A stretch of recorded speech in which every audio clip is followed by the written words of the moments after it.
Hi, I'm Taylor with West Physiotherapy, and I'm doing a three-part series on urinary leaking.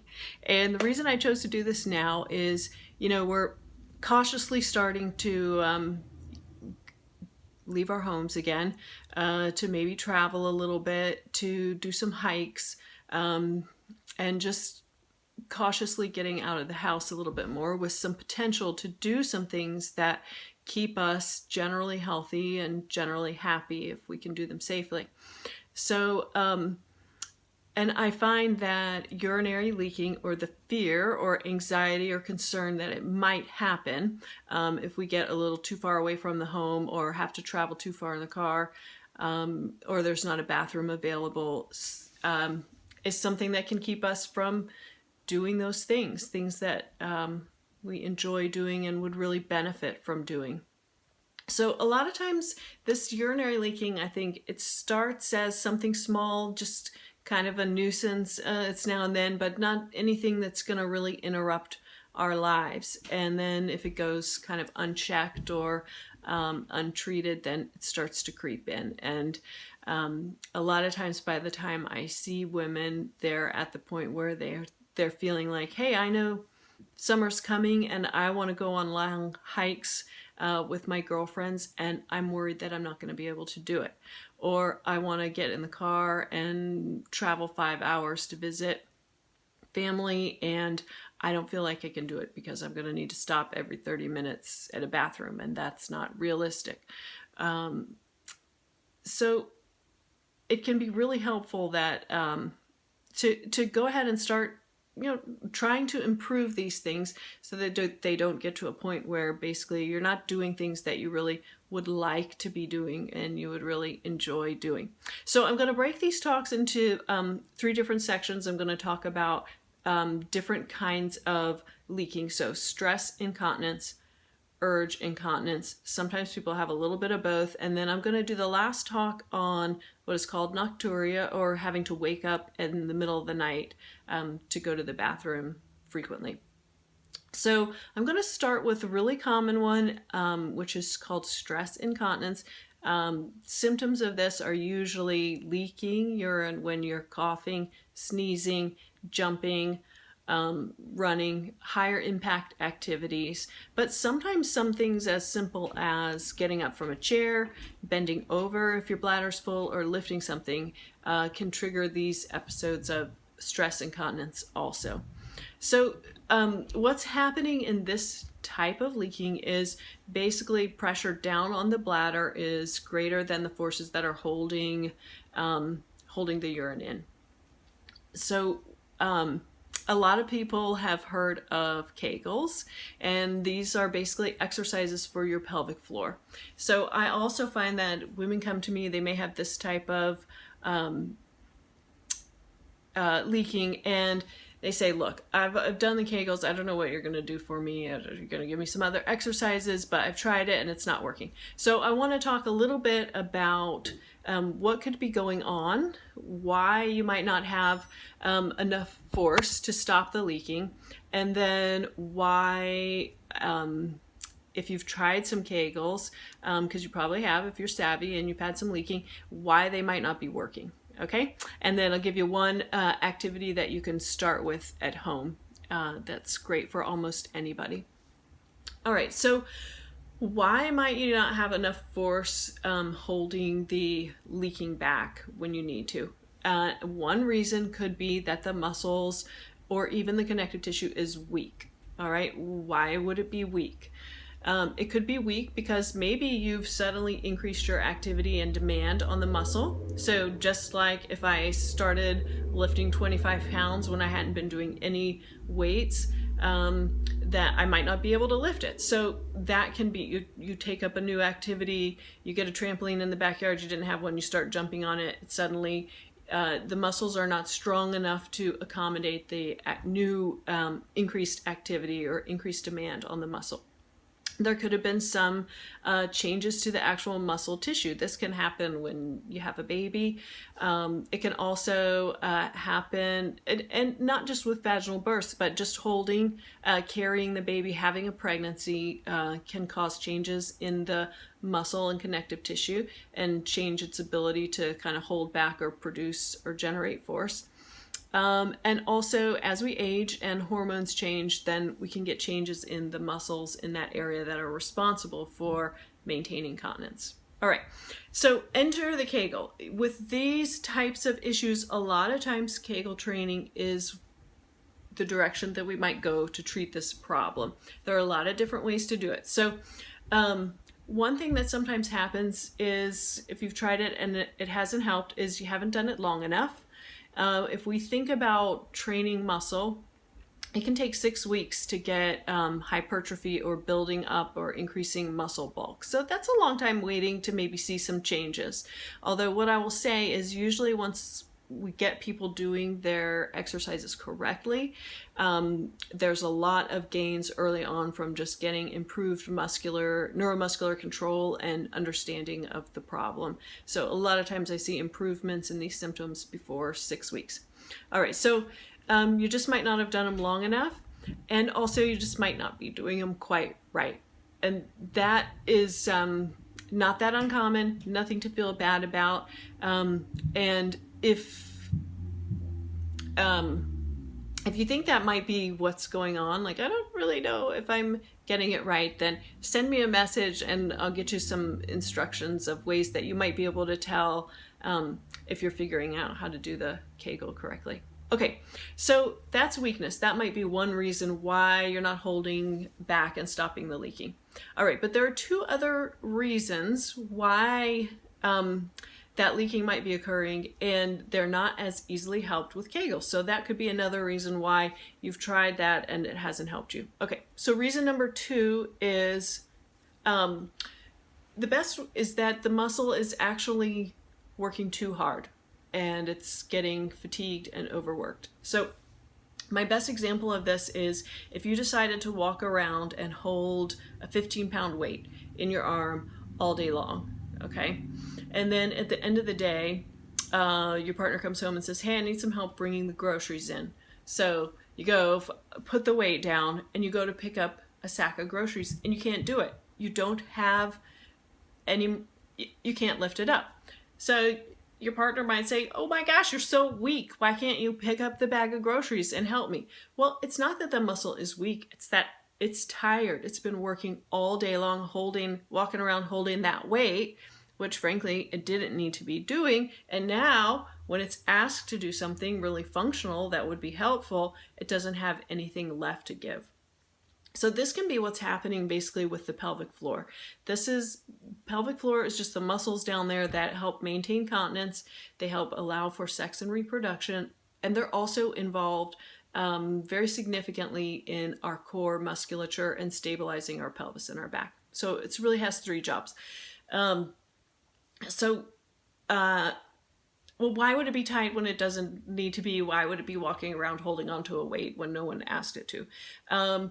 These muscles are highly influenced by our autonomic nervous system, which is basically the nervous system that's running things in the background. It's taking care of it. You don't have to spend your time thinking about it.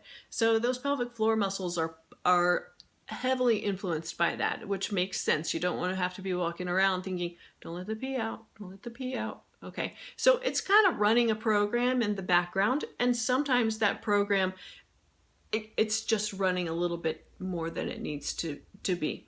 So there are specific strategies to help relax those muscles when they don't need to be working, so that when you do go cough, when you do go sneeze, when you do jump on the trampoline with your kids, it's ready for you, and there's some energy and there's some muscular strength there when you need it because it's not already worn out. All right, that's reason number 2. Reason number 3 why you might not be generating enough force to hold back leaking is basically kind of comes down to pelvic alignment and coordination. So you could have muscles that they're relaxed, you can relax them, you can strengthen them, you can do up, you can do down, you can do fast, you can do slow. But what we really need is for those muscles to work automatically in certain situations without us having to think about that. And that's more neuromuscular control and coordination, and that can be highly influenced by our musculoskeletal alignment and positioning. So there can be, you may be, it just may not be, the timing may be off with those muscles. There's a lot of work by a famous PT in Canada, Diane Lee, and she talks about load transfer. Basically, when you get onto one leg or you hop onto another leg, certain things happen in your pelvis that allow the muscles to quickly contract and give you increased stability and increased force production, so that everything keeps working, so that the pelvic floor can work as a postural muscle, but it can also continue to maintain continence as it's needed. So you could be doing awesome Kegels. You could have done your exercise program great, but if there's something maybe musculoskeletally holding you back, maybe you had a big fall on your bottom and you never got those restrictions in your pelvis treated out, or you had a difficult birth and you can tell some things have changed there. So those are things that might, in spite of good strength and not being overworked, that the muscles may not respond like you need them to when you go do a high impact activity like running or jumping. All right, so you can see how Kegels may be helpful. They just may not be your first line of defense, even in the case of stress incontinence. We'll talk about urge incontinence in the next video, and there are another set of strategies that you could use if that's more of the kind of leaking that you have. So I do want to show you one activity that you could do that I think can be helpful for anybody. And I like this exercise because it doesn't feel like an exercise. You get to do it lying down, and you're not going to Google this and find it, okay? It's a little gem from a book that I have by Janet Hume and called the Pelvic Rotator Cuff.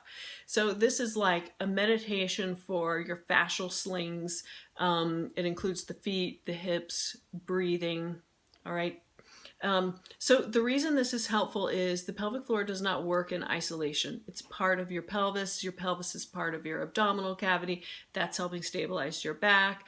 When you're walking, your hip is tending to move in a certain way with your foot, and your pelvic floor is responding in different ways, and all of these things. So anyway, without further ado, I want to show you this one. I'll just kind of go through it, and you can try it as we're doing it together, but it's a really nice little just way to start coordinating your pelvic floor, and also all the muscles and things that you use when you're walking, running, jumping, that kind of thing. Okay, so to do this, you're going to lay down. All right, so it's already good. And I want you to be able to see my feet for this, because that's the trickiest part. So I'm going to break this down into different parts. We're just starting with the breathing, and if you're not familiar with diaphragmatic breathing, breathing is always diaphragmatic, but with getting a nice deep breath, then you can put your hand on your belly, and as you breathe in, you'll feel kind of belly come up, and as you exhale out, it's going to gently fall. So breathing in, belly is gently rising, and out, belly is falling, okay? Next place we're going to is the hips. So breathing in, everything's expanding and the hips are rolling out, okay? And then exhaling, hips are rolling in. So we're expanding on the way in and rolling in as the breath goes out.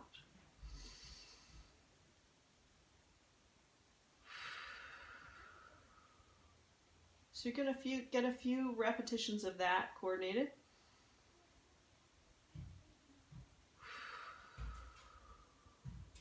Okay, Now we're going to move down to the feet. We're taking the feet basically through a figure 8, and this is a pattern that the foot naturally goes to as you're walking. All right? So we're coming up and in with the big toe. Pinky toe leads. Big toe comes down. Pinky toe down. Okay? Big toe up. Pinky toe up. Big toe down. Pinky toe down. Okay? So this is like swing phase, moving to stance phase, moving to swing phase, moving to stance phase. And I don't know if you can see, but as my feet are doing this, my hips are just sort of naturally rolling in with this part and rolling out with this part. And this is perfectly following P&F patterns of the hip and the foot during gait or walking. Okay? So I've got my feet, my hips are happening. I'm going to slow it down so I can make sure that my breath is working with this. So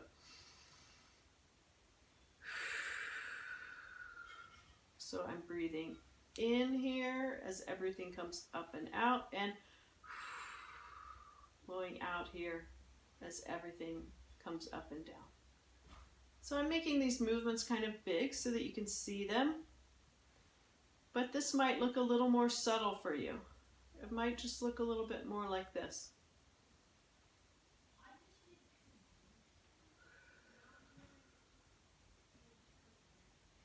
And that's fine. Okay, so that's the roll for control exercise. The other benefit of this is anytime you're doing diaphragmatic breathing, you're calming down your nervous system. And anytime you're calming down your nervous system, your bladder feels really good and relaxed. And that can always help with leaking and just managing stress and anxiety in general. Okay, thanks for watching. If you have any questions, feel free to comment. If you're not comfortable commenting, then send me a message. I'm happy to answer them. And next video will be about urgency. So this is more the kind of leaking when I can almost get to the bathroom, but not quite. All right. So I hope you enjoyed this, and I'll see you on the next one. Bye.